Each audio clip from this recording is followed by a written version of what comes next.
Halo friends, selamat pagi. Selamat datang kembali di video pembelajaran prakarya kelas 7. Di video kali ini kita akan mendiskusikan bab 4, di mana bab 4 ini akan membahas tentang pengolahan buah pangan segar.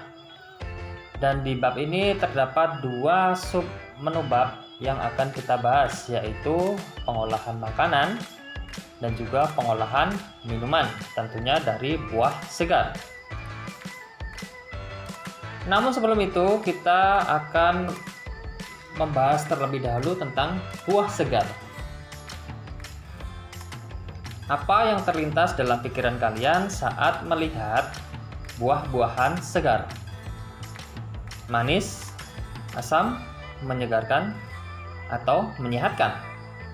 Beruntunglah kita yang hidup di negara Indonesia ini yang memiliki begitu banyak buah-buahan khas dari negara tercinta ini, seperti rambutan, manggis, duku, matoa, dan si raja buah durian.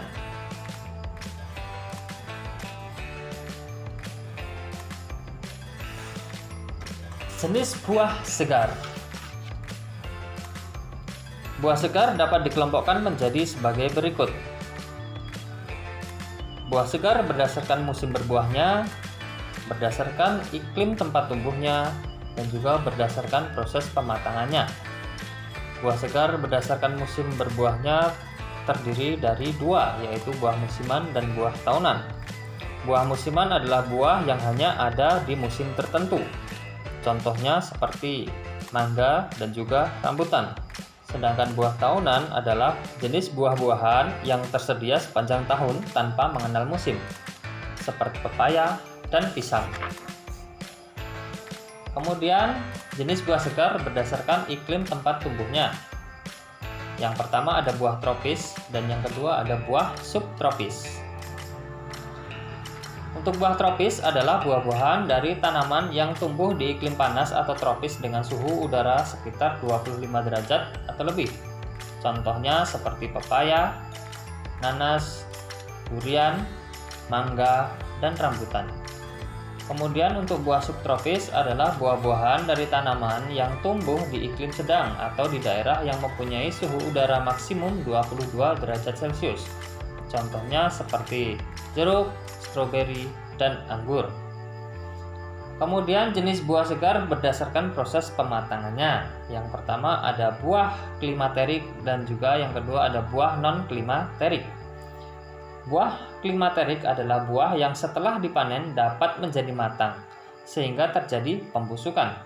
Proses pematangan buah dalam fase klimaterik ditandai dengan perubahan warna, tekstur, dan bau buah. Contohnya seperti mangga dan pisang. Lalu yang kedua, buah non-klimaterik adalah buah yang setelah dipanen tidak akan mengalami proses pematangan, tetapi langsung ke pembusukan. Contohnya seperti semangka, jambu air, dan nanas. Lalu manfaat buah segar. Yang pertama tentu kita harus mengetahui apa saja kandungan yang terdapat dalam buah. Yang pertama ada serat yang berguna untuk menjaga fungsi saluran pencernaan. Lalu ada vitamin C untuk menjaga jaringan tubuh dari kerusakan akibat radikal bebas. Ada juga vitamin A untuk menjaga kesehatan mata, kulit, dan sistem kekebalan tubuh. Lalu ada folat untuk pembentukan darah dan materi genetik. Dan yang terakhir ada kalium untuk menjaga tekanan darah dan fungsi sistem syaraf. Lalu apa saja manfaat buah bagi kesehatan tubuh? Yang pertama adalah mencegah obesitas dan menjaga berat badan yang ideal. Yang kedua menurunkan kadar kolesterol dan tekanan darah. Yang ketiga menurunkan resiko penyakit seperti diabetes, stroke, penyakit jantung, kanker, dan hipertensi. Yang keempat mencegah dan mengatasi masalah pencernaan seperti sembelit. Dan yang kelima menjaga kesehatan mata dan mencegah penyakit mata. Nah, itu dia sedikit penjelasan mengenai buah segar. Lalu kemudian kita akan membahas tentang pengolahan makanan dari buah segar. Yang pertama, kita harus mengetahui tentang jenis bahan terlebih dahulu. Ada bahan dasar, bahan penolong, dan bahan kemasan. Bahan dasar adalah bahan terbesar atau terbanyak yang digunakan dalam proses pembuatan produk makanan. Contohnya seperti buah-buahan itu sendiri. Lalu bahan penolong adalah bahan yang digunakan untuk membantu proses produksi dalam menghasilkan produk makanan. Contohnya seperti garam, gula, dan air. Lalu ada bahan kemasan, yaitu bahan yang digunakan untuk membungkus produk makanan. Lalu teknik pengolahan pangan. Secara garis besar, teknik dasar pengolahan makanan dapat dibagi menjadi dua, yaitu teknik pengolahan makanan panas basah atau sering juga disebut sebagai moist heat cooking, dan juga ada teknik pengolahan makanan panas kering atau biasa disebut juga dengan dry heat cooking. Lalu kita akan membahas tentang teknik pengolahan makanan panas basah, yaitu adalah teknik mengolah makanan dengan menggunakan bahan dasar cairan untuk mematangkannya. Cairan yang biasa dipakai antara lain air, susu, kaldu, dan santan. Terdapat beberapa teknik pengolahan makanan yang termasuk ke dalam teknik pengolahan makanan panas basah. Yang pertama ada boiling, yaitu mengolah bahan makanan dengan cairan yang sedang mendidih atau dengan suhu 100 derajat Celcius. Lalu ada simmering, yaitu merebus bahan makanan dalam cairan bersuhu antara 90 hingga 95 derajat Celcius dengan perbandingan cairan dan bahan makanan adalah 10:1. Lalu ada poaching, yaitu proses merebus bahan makanan secara perlahan dalam cairan dengan api yang sedikit lebih kecil dari proses simmering. Ada juga stewing, yaitu mengolah bahan makanan dengan cairan berbumbu dengan api sedang dan sering diaduk. Ada juga braising, yaitu merebus bahan makanan di atas api atau di dalam oven dengan menggunakan cairan dalam jumlah sedikit, atau setengah dari bahannya dengan menggunakan api kecil.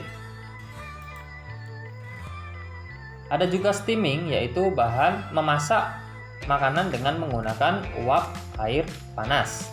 Lalu ada teknik pengolahan makanan panas kering, yaitu teknik mengolah bahan makanan tanpa bahan dasar cairan untuk mematangkannya. Di dalam proses ini terdapat beberapa teknik seperti baking, yaitu pengolahan bahan makanan di dalam oven dengan panas dari segala arah. Kemudian ada grilling, yaitu memasak makanan dengan api terbuka dari bawah makanan yang dimasak. Ada juga roasting, yaitu hampir sama dengan baking, yaitu memasak bahan makanan dengan panas tinggi dari segala arah.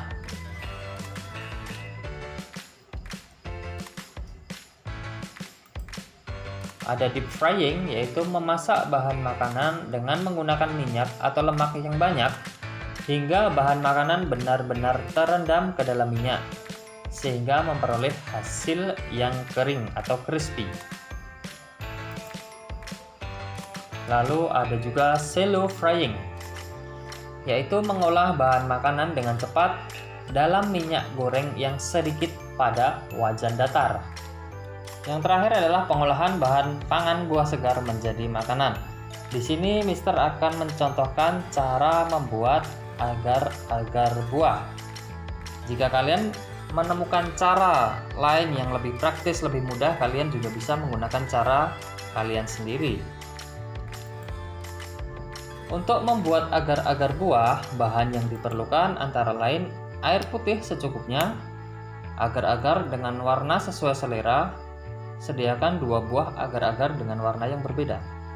Lalu ada gula pasir 200 gram, vanili 1 sendok teh, susu cair 500 ml, buah-buahan segar dipotong kecil-kecil, lalu perasa buah secukupnya seperti essence strawberry atau yang lainnya. Kemudian cara membuatnya, yang pertama masak agar-agar dengan dicampur dengan air, lalu tambahkan gula pasir 100 gram, campurkan susu cair, vanili secukupnya, dan potongan buah. Lalu kemudian aduk merata dan rebus hingga mendidih. Bila sudah mendidih, masukkan ke dalam cetakan atau loyang puding. Sisakan setengah dari loyang puding tersebut. Biarkan membeku, kemudian sisihkan. Lalu masak sisa bahan, yakni air, sisa agar-agar, gula pasir 100 gram, dan susu cair sambil ditambahkan perasa buah. Kemudian tuangkan ke atas agar-agar yang sudah membeku sebelumnya dan simpan ke dalam lemari pendingin. Tunggu hingga benar-benar membeku atau mengeras.